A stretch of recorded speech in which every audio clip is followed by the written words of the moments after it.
മിച്ചം വന്ന മഴവെള്ളപ്പാത്തിയിൽ നട്ട വെണ്ട തൈകൾ വലുതായി കുറച്ച് വിളവെടുപ്പൊക്കെ കഴിഞ്ഞു. ഇപ്പോൾ വെണ്ട കുറേശ്ശെ ക്ഷയിച്ചു തുടങ്ങി. അപ്പോഴാണ് ഞാൻ പയർ വിത്ത് നട്ടത് അതേ പാത്തിയിൽ. അപ്പോൾ ഒരു ഗുണമുണ്ട്, പയറിന് തുടക്കത്തിൽ പടരാനൊരു സൗകര്യമായി. ഈ വെണ്ടകളുടെ മുകളിൽ പടർന്ന് പിന്നെ അടുത്തുള്ള മതിലേക്ക് ഞാൻ പടർത്തും. അങ്ങനെയാണ് ഞാൻ ചെയ്യുക. അപ്പോൾ ഇതിൽ സഹവർത്തിത്വം എന്താണെന്നല്ലേ, പയറിന് പടരാൻ വെണ്ട സഹായം, അതേസമയത്ത് വെണ്ടയ്ക്ക് എന്താ ഉപയോഗം? പയറിന് റൂട്ട് നോഡ്യൂളിൽ നൈട്രജൻ ഫിക്സിങ് ബാക്ടീരിയ ഉണ്ടാവും.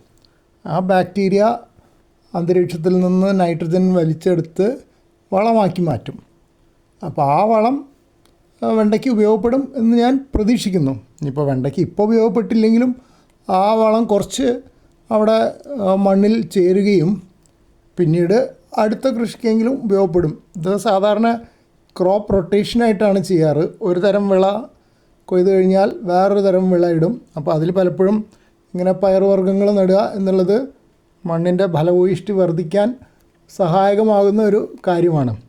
പണ്ട് കാലത്തൊക്കെ എൻ്റെ ചെറുപ്പത്തിൽ ഞാൻ കണ്ടിട്ടുണ്ട്, ചിലർ തെങ്ങിൻ്റെ കടക്കിൽ പയർ നടും. അത് അത്ര വലിയ കൂടിയനം പയറൊന്നല്ല, സാധാരണ ഏതോ ഇനം പയർ നടും.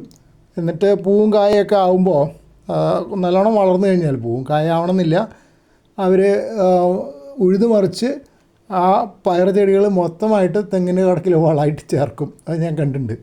അപ്പോൾ അതെന്താണെന്ന് ചോദിച്ചപ്പോൾ ഇതാ കാരണം എന്നാന്ന് പറയാറുണ്ട്.